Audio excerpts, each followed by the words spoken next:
السلام علیکم ورحمۃ اللہ وبرکاتہ نحمدہ ونصلی علی رسولہ الکریم اما بعد اعوذ باللہ من الشیطان الرجیم بسم اللہ الرحمن الرحیم واللاتی یأتین الفاحشة من نسائکم فاستشہدوا علیہن اربعة منکم فَإِن شَهِدُوا فَأَمْسِكُوهُنَّ فِي الْبُيُوتِ حَتَّى يَتَوَفَّاهُنَّ الْمَوْتُ أَوْ يَجْعَلَ اللَّهُ لَهُنَّ سَبِيلًا وَاللَّذَانِ يَأْتِيَانِهَا مِنكُمْ فَآذُوهُمَا فَإِن تَابَا وَأَصْلَحَا فَأَعْرِضُوا عَنْهُمَا إِنَّ اللَّهَ كَانَ تَوَّابًا رَحِيمًا إِنَّمَا التَّوْبَةُ عَلَى اللَّهِ لِلَّذِينَ يَعْمَلُونَ السُّوءَ بِجَهَالَةٍ ثم يتوبون من قريب فأولئك يتوب الله عليهم وكان الله عليما حكيما وليست التوبة للذين يعملون السيئات حتى إذا حضر أحدهم الموت قال إني تبت الآن ولا الذين يموتون وهم كفار أولئك أعتدنا لهم عذابا أليما يا أيها الذين آمنوا لا يحل لكم أن ترثوا النساء كرها ولا تعضلوهن لتذهبوا ببعض ما آتيتموهن إلا أن يأتين بفاحشة مبينة وعاشروهن بالمعروف فإن كرهتموهن فعسى أن تكرهوا شيئا وَيَجْعَلَ اللَّهُ فِيهِ خَيْرًا كَثِيرًا۔ الحمدللہ تدبر قرآن کی آج ہماری کلاس نمبر 84 ہے، جس میں آیات نمبر 15 سے 19 میں نے آپ کے سامنے تلاوت کیا۔ سب سے پہلے آیتوں کا ترجمہ، پیچھے گزری ہوئی آیتیں جو سورہ النساء کی آپ کے سامنے ذکر کی جا رہی ہیں، اس میں اللہ رب العالمین نے وراثت کے احکامات کو بتایا۔ اب یہاں پر اللہ رب العالمین عورتوں کے ذکر کی طرف سارے معاملات کی شروعات کر رہا ہے، جس کی ابتدا اللہ رب العالمین زناکاری بدکاری سے کرتے ہوئے توبہ اور عورتوں کے ساتھ حسن سلوک کا تذکرہ کر رہا ہے۔ آیتوں میں اللہ رب العالمین نے سب سے پہلے ذکر کیا واللاتی یأتین الفاحشۃ من نسائکم، اگر تمہاری عورتوں میں کوئی بدکاری یا زناکاری کا کام کر لے، فاستشہدوا علیہن اربعۃ منکم، تو تم اس پر 4 گواہ بناؤ۔ یعنی اگر کسی عورت پر یہ الزام لگایا جا رہا ہے کہ اس نے زناکاری کا عمل کیا، تو اس پر 4 گواہ ہونا لازم ہیں، جو گواہی دے کہ ہم نے بالکل اپنی آنکھوں سے اس کو یہ عمل کرتے ہوئے دیکھا۔ فَإِن شَهِدُوا، اگر وہ گواہی دے دیں، فَأَمْسِكُوهُنَّ فِي الْبُيُوتِ، تو انہیں گھروں میں قید کر دو، یعنی گھروں میں رکھو یہاں تک کہ انہیں موت آ جائے۔ ان کی سزا یہ کہ موت تک انہیں گھروں میں رکھو، یا اللہ رب العالمین ان کے لیے کوئی راستہ بنا دے۔ یہ ابتدائی اسلام کا معاملہ ہے۔ جب ابتدائی اسلام ہوا تب سزا یہ تھی کہ گھر میں رکھ دیا جائے، بعد میں سزا چینج کر دی گئی۔ تو اللہ رب العالمین کہتا ہے کہ انہیں تب تک رکھو جب تک کہ موت نہ آ جائے، یا اللہ ان کے لیے کوئی دوسری سزا نہ بنا دے، دوسرا راستہ نہ بنا دے۔ وَاللَّذَانِ يَأْتِيَانِهَا مِنكُمْ، اب وہ اوپر بات ہوئی شادی شدہ عورت کی۔ اب اگر کوئی کنوارا ہو تو اللہ تعالیٰ کہتا ہے کہ اگر کنوارے یہ عمل کر لیں تو تم انہیں سزا دو، ایذا دو، زبان سے سزا دو، زبان سے سزائیں پہنچاؤ یا جسمانی تکلیف دو۔ اگر وہ توبہ کر لیں، اگر وہ سدھر جائیں تو ان سے اگنور کر دو، انہیں چھوڑ دو۔ یقیناً اللہ رب العالمین توبہ کا قبول کرنے والا اور رحم کرنے والا ہے۔ شادی شدہ کی سزا الگ تھی، اگر کمانے ہیں تو ان کی سزا الگ تھی۔ بعد میں بھی جب اللہ تعالیٰ نے حدود کو باقاعدہ نافذ کیا تب بھی دونوں کی سزائیں الگ الگ رکھی، وہ آگے میں آپ کے سامنے ذکر کروں گا۔ تو اللہ رب العالمین نے یہاں پر ارشاد فرمایا کہ اگر 2 ایسے لوگ یہ عمل کر لیں، جبکہ بعض لوگوں نے ان 2 سے مراد مرد بھی لیا ہے، جو لواطت کا عمل ہوتا تھا، یا آج بھی لوگوں نے اس کو باقاعدہ یعنی قانون بنا دیا ہے کہ مرد مرد کے ساتھ اپنی ضرورت پوری کر سکتا ہے، ان کے بارے میں بھی حکم یہ ہو سکتا ہے، یا اس سے مراد کنوارا لڑکا اور لڑکی ہو سکتے ہیں۔ زیادہ راجح یہی ہے کہ یہ کنوارے لڑکے لڑکیوں کے بارے میں آئی ہے یہ آیت۔ اس کے بعد اللہ تعالیٰ توبہ کا تذکرہ کر رہا ہے، انما التوبۃ علی اللہ للذین یعملون السوء بجہالہ، اللہ تعالیٰ ان لوگوں کی توبہ کو قبول کرتا ہے جو گناہ غلطی سے کر لیں پھر فوراً توبہ کر لیں. یہی وہ لوگ ہیں جن کی اللہ تعالیٰ توبہ قبول کرتا ہے. اور یقیناً اللہ تعالیٰ علم والا اور حکمت والا ہے. غلطی ہوئی فوراً توبہ کر لی, اللہ معاف کر دیتا ہے. غلط فہمی میں غلطی سے غلطی ہو جائے, مطلب جان بوجھ کر نہ کرے, غلطی سے ہو جائے. اس کے بعد اللہ تعالیٰ کہتا ہے وَلَيْسَتِ التَّوْبَةُ لِلَّذِينَ يَعْمَلُونَ السَّيِّئَاتِ, توبہ ان کے لیے نہیں جو ریگولر گناہ کرتے رہیں یہاں تک کہ موت ان کے پاس آ جائے. اب موت جب سامنے آ جائے تو وہ کہیں انی تبت الآن, میں اب توبہ کرنا چاہتا ہوں. اور توبہ ان کے لیے بھی نہیں ہے جو کفر پر مر جائیں. اولئک اعتدنا لهم عذابا علیما, ہم نے ان کے لیے دردناک عذاب تیار کر رکھا ہے. یعنی اللہ رب العالمین یہاں پر اب یہ ذکر کر رہا ہے کہ توبہ ان کی قبول کرتا ہے اللہ تعالیٰ جو فوراً توبہ کر لیں. اب کوئی انسان موت کے انتظار میں گناہ کرتا چلا جائے یا اسی پر مر جائے تو اللہ تعالیٰ کہتا ہے ایسے لوگوں کی توبہ قبول ہونے والی نہیں ہے. موت سامنے دیکھ کر بھی توبہ قبول نہیں ہوگی, اور اسی طریقے سے اگر اسی پر مر گئے تو بھی توبہ قبول نہیں ہوگی. یا ایھا الذین آمنوا, اب یہاں پر ایک تیسرا حکم نازل کیا جا رہا ہے. عرب میں ایک عادت تھی کہ شوہر کا انتقال ہونے کے بعد جیسے اس کی وراثت ہوتی تھی ویسے ہی اس کی بیوی پر بھی لوگ قبضہ کر لیتے تھے. یعنی جو چاہتے کریں, اس کی شادی چاہے جس سے کر دیں, اسے پریشان کرتے تھے. اللہ نے کہا کہ تم اب یہاں پر اللہ نے حکم نازل کیا کہ تم مال کی طرح عورت کے زبردستی وارث نہیں بن سکتے ہو. عورت آزاد ہے, کوئی باپ ہے, بھائی ہے, چاچا ہے تو اب اس کا وارث نہیں ہو گیا ہے. وہ عورت کی مرضی پوچھنا پڑے گی, اس کی مرضی سے عمل کرنا پڑے گا. یعنی اللہ رب العالمین نے عورت کو اس کا مقام دلوایا. اللہ تعالیٰ کہتا ہے یا ایھا الذین آمنوا, اے وہ لوگو جو ایمان لائے ہو, تمہارے لیے حلال نہیں ہے کہ تم زبردستی عورت کے وارث بن جاؤ. یعنی عورت تمہاری کوئی وراثت میں نہیں ہے, اس کے تم زبردستی وارث نہیں بن سکتے. ولا تعضلوہن, اور دوسرا ایک عمل ان لوگوں کا یہ تھا کہ اگر وہ عورت کو طلاق دینا چاہتے تھے تو ڈائریکٹ طلاق نہیں دیتے تھے. اتنا پریشان کرتے کہ عورت مہر بھی ان کو دے دے اور چھوڑ کر چلی جائے. یعنی طلاق نہیں دیتے بلکہ پریشان کیا کرتے تھے. اللہ نے کہا یہ عمل بھی غلط ہے. اللہ نے کہا وَلَا تَعْضُلُوهُنَّ لِتَذْهَبُوا بِبَعْضِ مَا آتَيْتُمُوهُنَّ, کہ تم انہیں اتنی مشکلوں میں مت ڈالو کہ وہ تم نے جو انہیں دیا ہے وہ تمہیں ریٹرن کر دیں, یعنی مہر دے دیں. اتنا پریشان بھی مت کرو سوائے اس کے کہ کوئی وہ کھلی ہوئی فحاشی کا عمل کر لیں. کھلی فحاشی کا عمل کر لیں, آپ تکلیف دے سکتے ہو, انہیں سزا دے سکتے ہو, پر ایسے سزا نہیں دے سکتے ہو. وعاشرہن بالمعروف, اور ان کے ساتھ پیاری زندگی گزارو, نیکی والی زندگی گزارو, اچھی زندگی گزارو. اگر تم ان میں کوئی چیز ناپسند کرتے ہو تو ہو سکتا ہے تم ناپسند کرتے ہو پر اللہ تعالیٰ اس میں بہت ساری بھلائی بنا دے. یعنی تمہیں وہ بری لگتی ہے, تمہیں اس کا کوئی عمل برا لگتا ہے, پر ہو سکتا ہے اللہ نے اس میں بہت ساری بھلائیاں رکھی ہو, تمہاری زندگی کو بہتر بنانے کا ذریعہ رکھا ہو, اس لیے اسے برا مت سمجھو. تو آخر کی آیت میں اللہ رب العالمین نے کہیں نہ کہیں ہمیں حسن معاشرت سکھائی, عورت کے ساتھ حسن سلوک کا طریقہ سکھایا کہ بیوی کے ساتھ آپ کا سلوک کیسا رہے. اللہ رب العالمین نے آیتوں میں یہ عمل, یہ بات ہمیں بتائی. اب مشکل الفاظ, الحمدللہ اب زیادہ تر الفاظ ریپیٹ ہو رہے ہیں, پھر بھی کچھ مشکل الفاظ جو آ جائے ہیں. واللاتی, دوز, وہ عورتیں, واللاتی وہ عورتیں, دوز, یاتینا کمٹ کرنے والی, عمل کرنے والی یعنی زناکاری کا عمل کرنے والی. الفاحشہ, ایڈلٹری جسے ہم زنا کہتے ہیں, بدکاری کہتے ہیں. السو, رانگ, غلط. بجہالتن, ان اگنورنس, غلطی میں, یعنی جان بوجھ کر نہیں, غلطی سے عمل کر لے. کرہا, بائی کمپلشن, زبردستی کرنا, کسی پر اتنی زبردستی کرنا کہ عورت نہیں چاہ رہی پھر بھی اس کا ذمہ دار بن جاؤ, کمپلشن.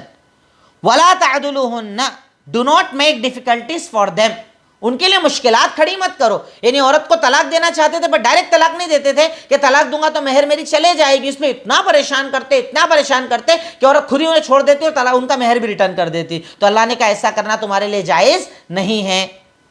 اب بات آتی ہے تدبر. ہم نے آج کی آیتوں پر کیا غور کیا, ہمیں آج کی آیتوں میں کیا بات سمجھ میں آئی؟ نمبر 1, عورت کا مقام پتہ چلا کہ اللہ نے عورت کو اسلام میں کتنی عزت دی ہے. عورت کا مقام پتہ چلا, کتنی ساری چیزوں سے پتہ چل رہا ہے اور آگے اور پتہ چلے گا کہ کسی پر الزام لگانے کے پہلے بھی سوچو, اسے زبردستی نہیں کر سکتے, طلاق دینا ہے تو دے دو, پریشان نہیں کر سکتے. یعنی اللہ رب العالمین نے عورت کو کتنے سارے حقوق دیے. اگر میں یعنی بالکل شارٹ میں آپ سے کہوں تو اسلام نے تو اسے جینے کا حق دیا. پہلے تو جینے کا ہی حق نہیں تھا, بچی کو پیٹ میں مار دیتے تھے, یہاں پر ستی کا رواج تھا، الگ الگ جگہ الگ الگ رواج تھے. جینے کا حق کس نے دیا اسے؟ اسلام نے دیا. عزت کا حق دیا، مرد کے برابر کھڑا کر دیا. الگ الگ پیمانوں میں الگ الگ حقوق دیے. ماں بنایا تو جنت اس کے قدموں کے نیچے رکھ دی، بیوی بنایا تو حسن سلوک کا حکم دے دیا، بیٹی بنایا تو جنت کا ٹکٹ بنا دیا. یعنی ہر مقام پر اللہ رب العالمین نے عورت کو عزت دی، اس کا مقام اوپر کیا، اس کا مرتبہ اوپر کیا. اور یہ کرنے والا کون؟ اسلام. یعنی اسلام میں اللہ رب العالمین نے عورت کی عزت کو اوپر کیا، اس کے مقام اور مرتبے کو بہت زیادہ اوپر کر دیا. نیکسٹ، زنا کا الزام لگانا کتنا بڑا گناہ ہے، یہ بات پتہ چلی. ہمارے یہاں تو بڑا آسان ہے، کسی پر بھی بدکاری کا الزام لگا دو، کسی کے بھی کیریکٹر پر انگلی اٹھا دو، کسی کے بھی کیریکٹر کو لے جا کر نیلام کر دو. شریعت نے دیکھیے اس کو کتنا بڑا عمل بتایا ہے کہ اگر آپ کسی پر الزام لگا رہے ہو کہ اس نے بدکاری کی تو اس کے لیے 4 گواہ لانا پڑیں گے. 4 گواہ، اور گواہ بھی ایسے نہیں کہ کچھ بھی بول دے، ان کو باقاعدہ بتانا پڑے گا کہ ہم نے اپنی آنکھوں سے اسے یہ عمل کرتے دیکھا. 3 بھی ہوں گے تو بات نہیں مانی جائے گی، 2 ہوں گے تو بات نہیں مانی جائے گی، 1 ہوگا تو بات نہیں مانا جائے گی. 4 کے 4 گواہ ہوں گے تب بات مانی جائے گی کہ اس عورت نے، اس آدمی نے زناکاری کا عمل کیا. سوچئے کہ اللہ رب العالمین نے کیسا انتظام کیا ہے کہ انسان بولنے کے پہلے 100 بار سوچے. اللہ رب العالمین نے یہاں پر ان آیتوں میں ہمیں یہ بتایا کہ کسی پر زناکاری کا الزام لگانا کتنا بڑا گناہ ہے، کسی کی عزت کو اچھالنا کتنا بڑا گناہ ہے. اس معاملے میں بندہ مومن کو بہت زیادہ سوچنا چاہیے. نیکسٹ، 4 گواہ اسلام نے اس لیے رکھے تاکہ عزت محفوظ رہے اور لوگوں کی غلطیوں پر پردہ پڑ جائے، پردہ ڈل جائے. اللہ چاہتا تو کہتا 1 گواہ کافی ہے، 2 کافی ہیں، 3 کافی ہے، 4 کافی ہے. اب ایک زناکاری کو ثابت کرنے کے لیے 4 گواہ لانا اتنا آسان کام نہیں ہے. شریعت نے 4 گواہوں کا سسٹم اس لیے رکھا تاکہ عزت محفوظ رہے. زبان چلانے کے پہلے انسان سوچے، کسی پر الزام لگانے کے پہلے سوچے، اور اگر کسی نے کوئی غلطی کر لی ہے، اب وہ پچھتا رہا ہے، تو اس کی غلطی پر پردہ ہو جائے، لوگوں کے سامنے اس کی عزت نیلام نہ ہو. اس لیے اللہ رب العالمین نے مذہب اسلام میں 4 گواہوں کا سسٹم رکھا تاکہ عزت کی حفاظت ہو اور غلطیوں پر پردہ ڈالا جا سکے. نیکسٹ، ابتدائے اسلام میں سزا یہ تھی کہ گھر میں قید کر دیا جائے.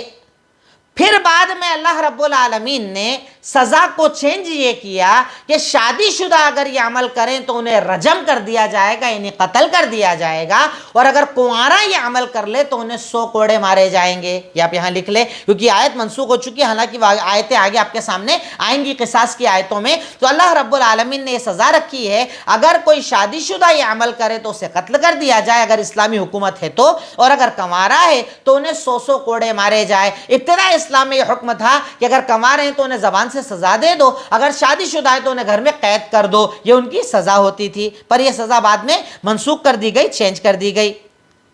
نیکسٹ، اللہ کا رحم پتہ چلا کہ اتنے بڑے گناہ کے بعد بھی اللہ توبہ کا حکم دے رہا ہے. یعنی اللہ رب العالمین کتنا زیادہ رحم کرنے والا ہے، اللہ تعالیٰ کتنا معاف کرنے والا ہے کہ اس گناہ کے بعد اللہ تعالیٰ توبہ کا تذکرہ کر رہا ہے. اس سے پتہ چلتا ہے کہ توبہ کرنے سے اللہ گناہ معاف کر دیتا ہے. دوسری بات یہ پتہ چلی کہ اللہ کتنا رحیم ہے، اللہ کتنا رحم کرنے والا ہے، اللہ تعالیٰ اپنی مخلوقات کو کتنا معاف کرنے والا ہے، اللہ تعالیٰ انسان پر کتنا کرم کرنے والا ہے کہ گناہ کے بعد اسے توبہ کی توفیق دے رہا ہے، توبہ کی طرف رہنمائی کر رہا ہے کہ بندہ توبہ کرے، استغفار کرے. اللہ کہہ رہا ہے میں تواب بھی ہوں، میں رحیم بھی ہوں، معافی مانگ، میں تیرے گناہوں کو معاف کر دوں گا. نیکسٹ، گناہ کے بعد فوراً توبہ کرنا اللہ کو پسند ہے اور اللہ اسے قبول کرتا ہے.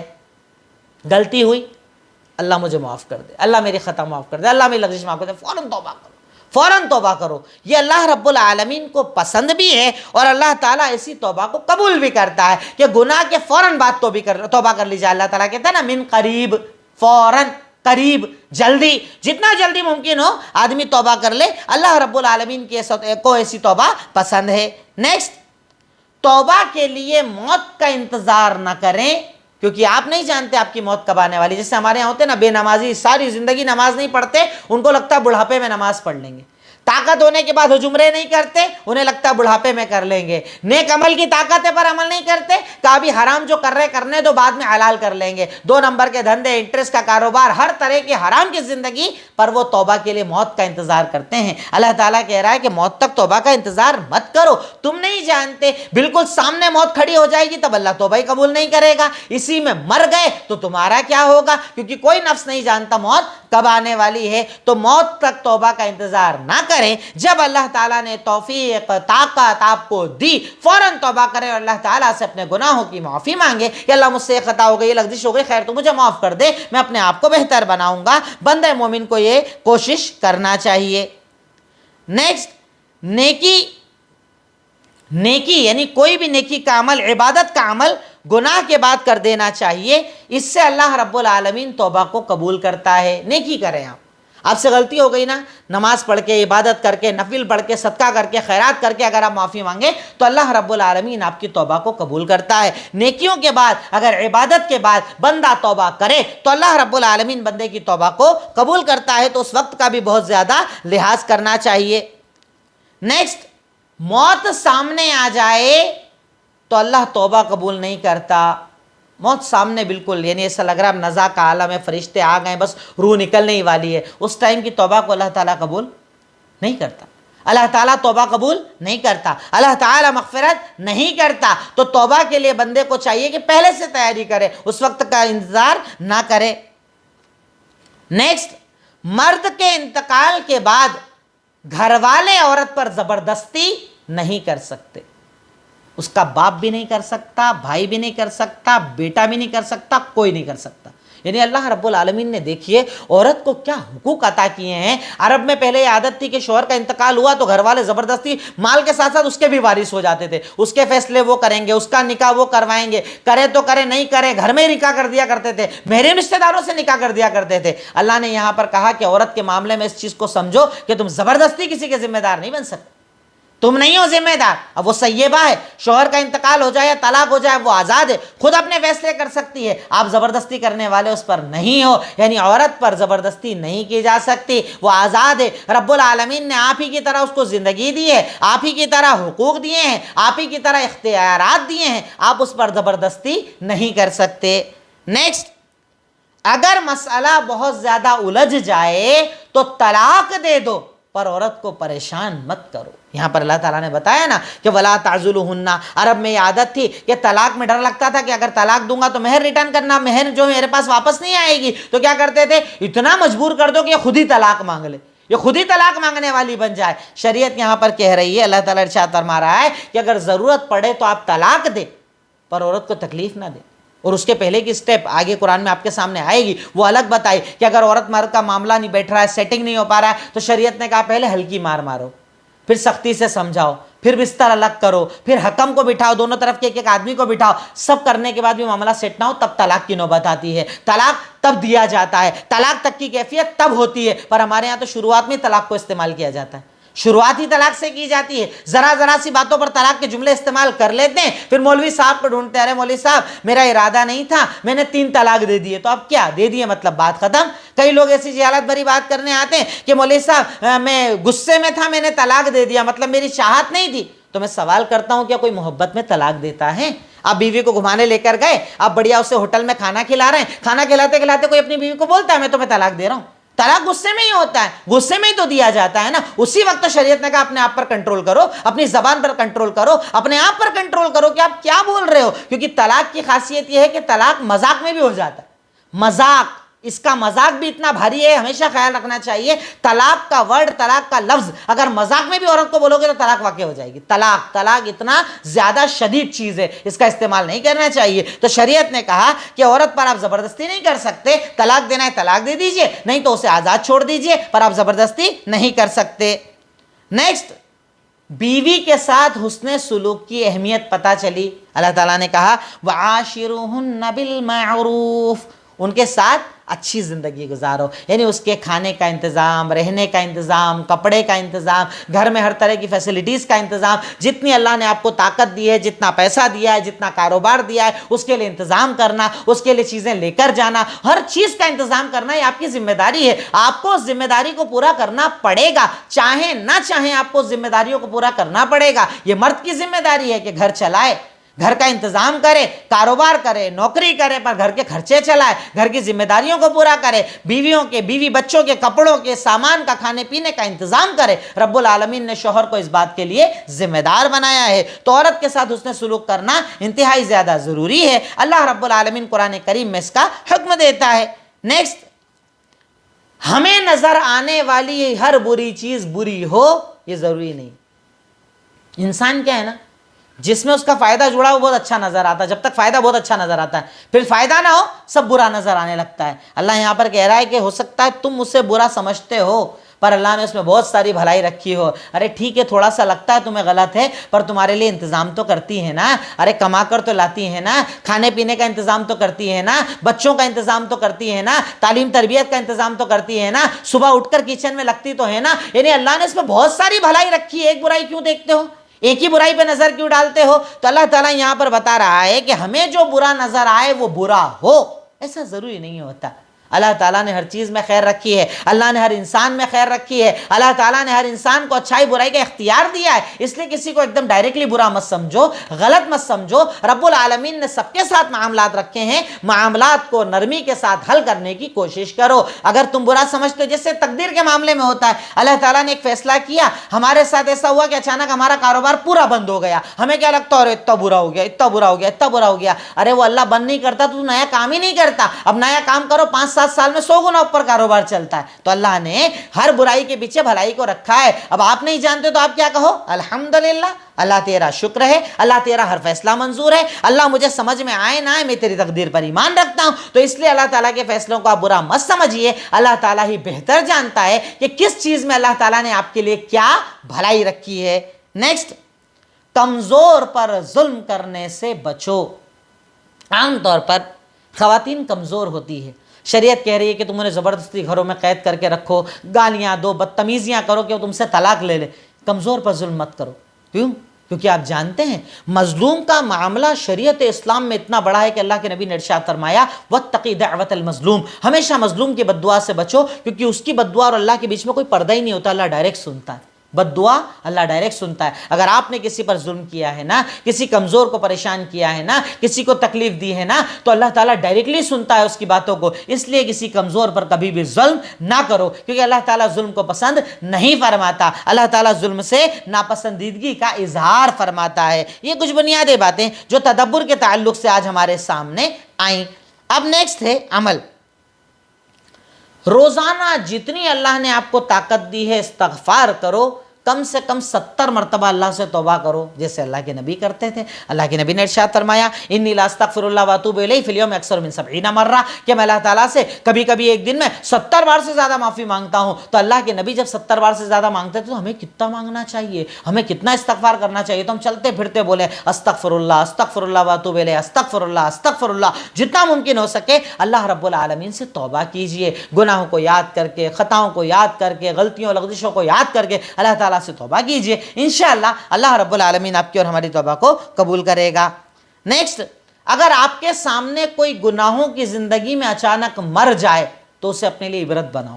دیکھو توبہ ہی نہیں کر پایا، دیکھو حج نہیں کر پایا، دیکھو عمرہ نہیں کر پایا، دیکھو نماز نہیں پڑھ پایا، دیکھو عبادت نہیں کر پایا، سوچتا تھا کروں گا اور مر گیا، کل سے کروں گا مر گیا۔ تو اگر اچانک کسی کا ایسا انتقال ہو جائے نا، اس کو اپنے لیے عبرت بنا لو، اس کو اپنے لیے آئیڈیل اور نمونہ بنا لو کہ جب اس کو موت آ سکتی ہے مجھے بھی موت آ سکتی ہے، تو کیا کروں میں؟ تیاری کروں، موت کی تیاری کروں، موت سے پہلے اپنے آپ کو بہتر بناؤں، اپنے آپ کو بہتر انسان بناؤں تاکہ رب العالمین میری مغفرت فرما دے۔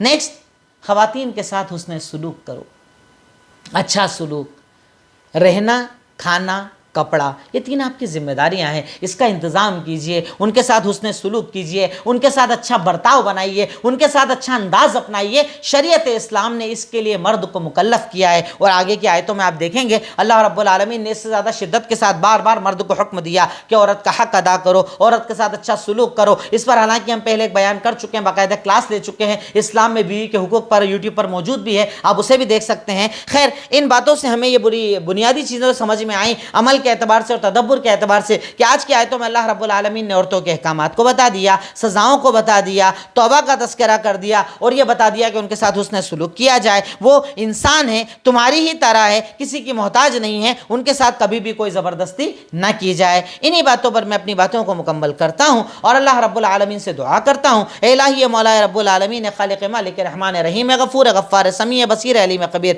اے رب العالمین تو ہم تمام کے گناہوں کو معاف فرما دے، ہماری خطاؤں اور لغزشوں کو معاف فرما دے، جانے انجانے میں ہونے والے گناہوں کو معاف فرما دے، ہمیں عمل کی توفیق عطا فرما، قرآن سے محبت کی توفیق عطا فرما، قرآن کو زندگی بنانے کی توفیق عطا فرما۔ وآخر الدعوانا ان الحمد للہ رب العالمین۔ السلام علیکم ورحمۃ اللہ وبرکاتہ۔